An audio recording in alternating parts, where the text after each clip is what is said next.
এই রমজানে 4টি আমল করলে আপনার রোজা হবে সবচেয়ে দামি, আপনার রমজান হবে শ্রেষ্ঠ রমজান।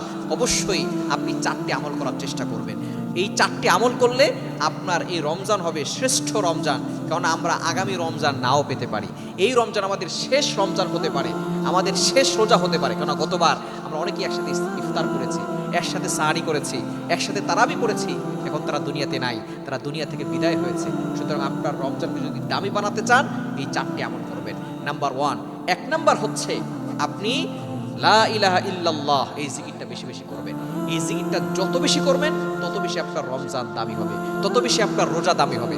আমরা অনেকেই আছি রমজান মাসে মুভি দেখে, সিনেমা দেখে, নাটক দেখে আমরা দিন পার করে ফেলি, বলে সময় কাটছে না, এজন্য সারাদিন নাটক দেখে, সারাদিন মুভি দেখে।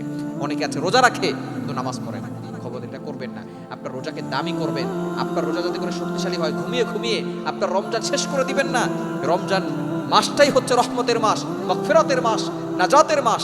আপনি 1 নাম্বার আমল আপনার রমজানকে দামি করবে, সেটা হচ্ছে লা ইলাহা ইল্লাল্লাহ বেশি বেশি করবেন।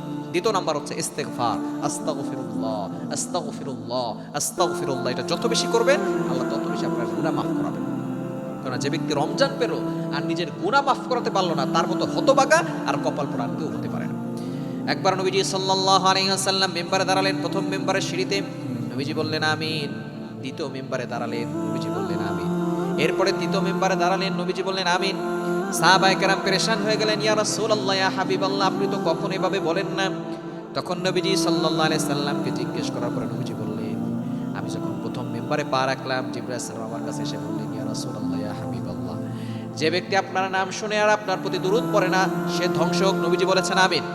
এরপরে আবারও যখন তিনি 2 নাম্বার মেম্বারে পা রাখলেন, তখন জিবরাইল সাল্লাম বললেন, ইয়া রাসূলুল্লাহ, ইয়া হাবিবাল্লাহ, যে ব্যক্তি নিজের পিতামাতাকে পেল আর তাদের খেদমত করে জান্নাত পেল না, সে ধ্বংস হোক। নবীজি বললেন আমিন। এরপরে 3 নাম্বার মেম্বারে যখন পা রাখলেন, জিবরাইল সাল্লাম বললেন, ইয়া রাসূলুল্লাহ, ইয়া হাবিবাল্লাহ, যে ব্যক্তি রমজান পেল আর নিজের গুনাহ খাতাগুলো ক্ষমা করাতে পারল না, সে ধ্বংস হোক। নবীজি বললেন আমিন। এই 3টা বিষয়ের ভিতরে সবচেয়ে গুরুত্বপূর্ণ বিষয় হচ্ছে যে ব্যক্তি রমজান পেল আর গুনাহ মাফ করাতে পারলো না, তার মতো হতভাগার কপাল পোড়া কেউ নাই।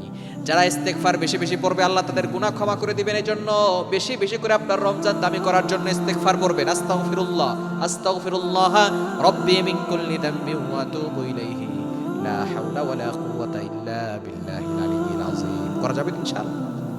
2 নাম্বার আল্লাহর কাছে জান্নাত চাইবেন, এবং 4 নাম্বার আল্লাহর কাছে জাহান্নাম থেকে মুক্তি চাইবেন। এই দোয়া আছে, রাসূল সাল্লাল্লাহু আলাইহি ওয়াসাল্লাম দোয়া শিখিয়ে দিয়েছেন, আল্লাহুম্মা ইন্নী আসআলুকাল জান্নাহ ওয়া আউযু বিকা মিনান নার। আল্লাহ আমাকে জান্নাত দাও, আল্লাহ তোমার কাছে জান্নাত চাই, জাহান্নাম থেকে মুক্তি চাই। এই 4টি আমল করলে এই রমজান হবে আপনার জন্য শ্রেষ্ঠ রমজান। যত বেশি পারবেন এই 4টি আমল করবেন। লা ইলাহা ইল্লাল্লাহ জিকির বেশি বেশি করবেন, জিকিরের সাথে কোরআন তেলাওয়াত বেশি বেশি করতে পারেন, যেহেতু রমজান মাসটা হচ্ছে কোরআনের মাস। এবং 3 নাম্বার হচ্ছে আপনি ইস্তেগফার বেশি বেশি করবেন, আল্লাহর কাছে জান্নাত চাইবেন, জাহান্নাম থেকে মুক্তি চাইবেন। দেখবেন আপনার রমজান হবে শ্রেষ্ঠ রমজান।